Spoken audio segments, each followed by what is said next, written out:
Magandang araw po, welcome po sa aking channel, Love9 TV. Patalasasan po, meron po ba kayong mga properties na napapabayaan or non-performing assets? Plan nyo ibenta, pero wala kayong oras sa pagbenta nito.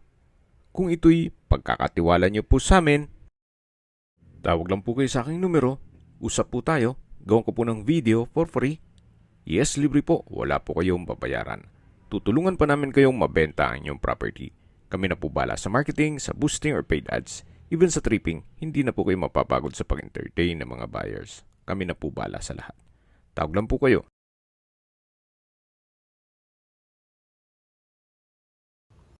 Nandito po tayo ngayon sa Urdaneta, Pangasinan kung saan meron po tayong bagong video presentation. Isang pre-owned house and lot or rest house na may lot area na 300 square meters at may floor area na 180 square meters. Dalawa po ang frontage nito. Gawa ng sa likod po nitong bahay ay meron din pong cemented road. So, ito pong property ay nakabakod na with fence and gate at halos hindi po natirahan to ni owner gawa ng nasa ibang bansa po siya. Meron po itong 4 bedrooms, 3 toilet and bath, 2 living room, may formal kitchen, laundry area, covered car garage or carport o garahe. Nakakasya 2 sasakyan, may covered lanay, meron pong pocket garden, at lahat ng glass windows ay meron pong security grill. Ang main door po ay meron pong aluminum screen door. Meron po itong balkonahe na naka-tile flooring. Ito pong pagka-finish o pintura, pulidong-pulido. Ito po'y owner's built, kaya quality po ang pagkagawa. Hindi po tinipid ang materyales. At dito naman po yung covered lanay na meron pong coffee table. Then tempered glass wall and window na rin po siya. So aside from this structure, meron pong maliit na bahay para sa caretaker. At mamaya po, iikutan natin yan. Samahan niyo po ako. Pasok po tayo. Ito pong main door ay solid wood. At welcome po dito sa bahay ni Madam.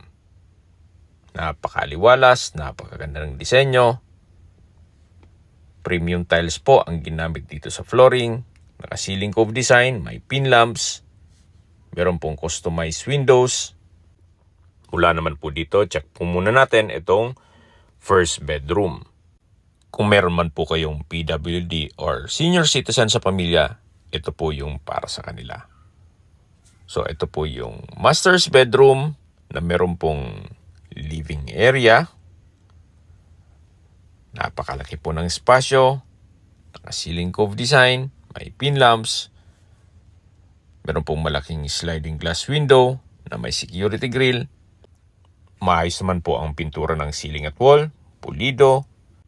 At tungkol naman po sa mga gamit na nakikita nyo, pwede naman po kayong makipag-negotiate kay owner.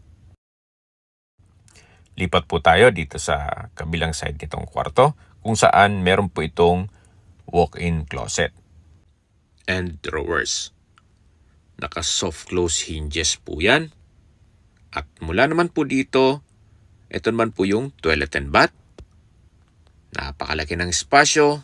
Maayos ang toilet fixtures. Naka-tiled bathroom wall. Meron pong bathtub. Halos hindi rin po yan mga gamit. Gawa ng nasa ibang bansa si owner. At meron din po itong bathroom window na may security grill. Ito naman po yung shower enclosure na meron pong overhead shower. Then naka-tile bathroom wall na rin po. So dito naman po yung bathroom countertop na meron pong vanity mirror at bathroom sink. Labas po tayo para check natin ibang parte ng bahay. So ito po yung master's bedroom or first bedroom nitong bahay. Paglabas nyo po, yan po yung salas or living area at dito naman po yung formal kitchen. Naka-tile flooring, naka-ceiling cove design, may pin lamps, pendant lamps, meron pong island, naka-quartz kitchen countertop, na meron pong stainless sink with faucet, at dito naman po meron pong mga kitchen cabinets and drawers. Napakaganda po ng disenyo. Meron din po itong range hood at wall-mounted kitchen cabinets. Pinturado na rin po ito. Naka-tile kitchen wall na rin po ito at quartz kitchen countertop. Bago po natin check itong dining, ito po munang common toilet and bath. Ito pong common toilet and bath ay maayos naman toilet fixtures, naka-tile bathroom wall, meron pong vanity mirror, then bathroom cabinet, at meron pong bathroom sink with faucet. Meron din po itong overhead shower at naka-tile bathroom wall na rin po ito. Labas po tayo para check natin ibang parte ng bahay. So mula po dito, ito po yung dining area kung saan malaki naman ang spasyo, naka-ceiling cove design, maganda kombinasyon ng mga kulay, ng pintura, at naka-tile bathroom wall na rin po. So mula po dito sa dining area, ito naman po yung dirty kitchen. Naka-tile kitchen countertop, meron pong stainless sink, meron pong wall-mounted cabinets, at meron din pong maliit na glass window. At pulido rin po ang pagka-finish ng pintura. Naka-tile flooring na rin po ito. At mula naman po dito sa dirty kitchen, meron pong access door papunta dito sa likod ng bahay. Ito po yung tinutukoy ko sa inyo na maliit na structure para sa kasambahay or caretaker. At mamaya po, iikutan natin yan. So, ito po ulit yung service area or dirty kitchen. At ito po yung dining area. Then, sa dulo po yung formal kitchen. Then, dito po sa gilid yung common toilet and bath. At dito naman po meron pong hallway kung saan maayos naman ang pintura ng ceiling at wall. Meron din po itong laundry area. Dito po sa laundry area ay meron din pong tiled countertop na meron pong stainless sink. Ito po yung second bedroom kung saan sakto lang po. Hindi naman siya ganun kaliit at hindi naman ganun kalaki. Maayos din po ang pintura ng ceiling at wall at meron din po itong wardrobe from floor to ceiling. Paglabas niyo po dito sa kwarto, matatanaw niyo yung dining area at ito naman po yung hagdan papunta dito sa taas. Samahan niyo po ako. Akyat po tayo. So, nandito na po tayo sa hallway, dito sa second floor. At mapapansin niyo po, maayos po ang pintura ng ceiling at wall. Naka-tile flooring. Napakalaki po ng spasyo, kaya kung sakaling big family po kayo, pwede po itong gawing 2 bedroom. Pwede rin gawing music room, study room, stock room, or depende po sa inyo kung anong maging purpose nyo. Dito gawa ng napakalaki naman po ng espasyo. Meron din po itong toilet and bath kung saan meron po itong vanity mirror, bathroom sink, bathroom cabinet, water closet, at meron din po itong overhead shower. Naka-tile bathroom wall na rin po dito at maganda rin ang disenyo. Bababa po tayo para check natin ibang parte ng bahay. So ito po ulit yung hagdan, naka-concrete staircase at maayos naman ang pintura nitong wall. Then ito po yung second bedroom at yung laundry area. Ito po yung hallway, then ito po yung dining at yung formal kitchen. Yan po, napakaganda po nitong property.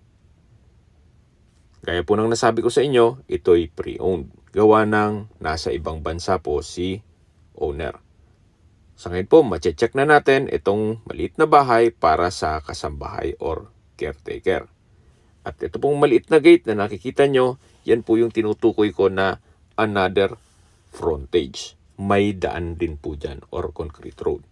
So ito po yung kitchen nitong maliit na bahay. Nandiyan na rin yung service area. So far, maayos din po. Wala kayong ipapagawa dito. Naka-tile kitchen countertop, may wall-mounted cabinets, at meron pong stainless sink with faucet. Then, naka-tiled kitchen wall, kaya madaling linisin. At mula naman po dito, meron pong setback na pwede pang paglagyan ng ibang gamit. At may access na rin po dito papunta sa garahe. Kahit po dito, maayos ang pintura. At dito po sa garahe naman ay kakasya ang dalawang sasakyan. Yan po, mapapansin nyo, kahit itong pintura ng bakod, maayos, pati ceiling, malaki na naman ang espasyo. At ito naman po yung tinutukoy ko sa inyo na maliit na bahay para sa caretaker o kasambahay. Meron po itong aluminum screen door dito sa main door. Meron din pong maliit na salas or living area na naka-tile flooring. Then roof type po siya. High ceiling kaya maaliwalas. Meron din po itong sariling toilet and bath kung saan maayos naman ang toilet fixtures. Meron pong shower enclosure at overhead shower. Naka-tile bathroom wall na rin po ito. Then ito po yung stairs kung saan ito ay naka-wooden staircase at wooden handrail. Nandito na po tayo sa taas kung saan meron po itong glass window at sa spasyo naman po, sakto lang. At dito naman po yung open below kung saan matatanaw nyo po yung salas or living area. So far, maayos din po itong structure. Wala po kayong papagawa dito. Bababa po tayo para check natin ibang parte nitong property. At mula po dito, matatanaw nyo yung salas or living area na naka-tile flooring at maayos ang pintura ng ceiling at wall. So, labas po tayo. Ito po yung garahe. At meron pong daan naman dito papunta sa likod ng bahay. Meron din po itong pocket garden. At ito po yung tinutukoy ko na access gate papunta naman dito sa kabilang kalye. At kung sakaling marami po kayong sasakyan, wala pong problema. Gawa ng dito po sa likod ay pwede kayong mag-park or street parking. So, ito po yung back view ng bahay. Yan po, tunghayan nyo po. Napakatahimik ng lugar, sariwa ang hangin, at sa klima naman po, banayad lang. Hindi naman siya ganun kalamig at hindi naman ganun kainit. Kaya kung hanap mo ay isang rest house dito sa North, pwede na po ito sa inyo. Okay, pasok po ulit tayo. Ito po yung caretaker's house. At ito po yung main house. Then, meron pong setback dito na papunta sa stock room or power room. Habang naglilipot po tayo at pinagmamasdan nyo itong buong property, summarize ko lang po sa mga nag-skip ng video. Ang lot area po nito ay 300 square meters at may floor area na 180 square meters. Ito po ay pre-owned property at halos hindi natirhan ni owner gawa ng nasa ibang bansa po siya. Ito po ay titulado, buhay po ang may-ari, kaya wala po kayong magiging problema sa documentation or sa transfer ng title. Nakabakod na rin po buong property at meron na rin pong steel gate. Ito po yung side view ng bahay. Meron din pong pocket garden at meron pong balkonahe o terrace.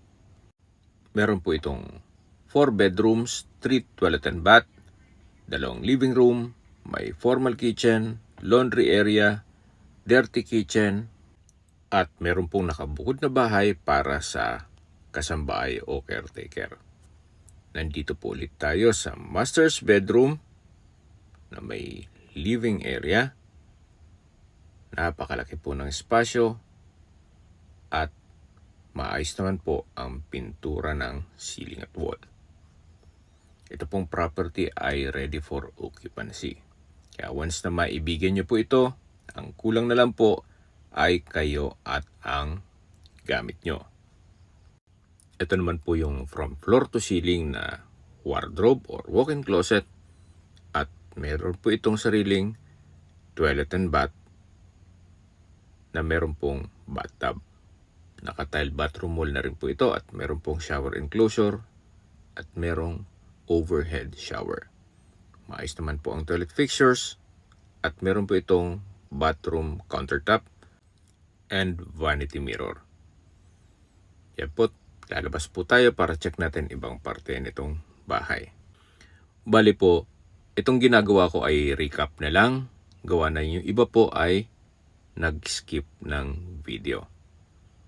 Yan po ang purpose ko nito, kaya papasadahan po ulit natin itong buong kabahayan para just in case na nag-skip man kayo, mapapanood nyo po ulit.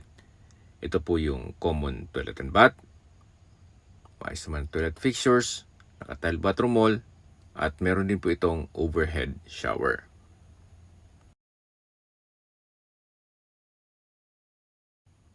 At dito naman po yung dining area. Naka-ceiling cove design, naka-tile flooring, at ito naman po yung dirty kitchen. Meron pong wall-mounted cabinet, at dito naman po yung access door papunta dito sa likod ng bahay. Okay, sa distance, location, at travel time portion na po tayo. Mula po sa public market ng Urdaneta, ang distance is 3.1 kilometers at ang travel time is 12 minutes. Mula naman po sa SM Urdaneta, ang distance is 2.9 kilometers at ang travel time is 9 minutes. Mula naman po sa Urdaneta District Hospital, ang distance is 2.1 kilometers at ang travel time is 6 minutes. Lagi ko pong ulit-ulit na sinasabi sa inyo sa kada video ko na dapat i-consider nyo sa paghanap ng property yung meron pong malapit na hospital.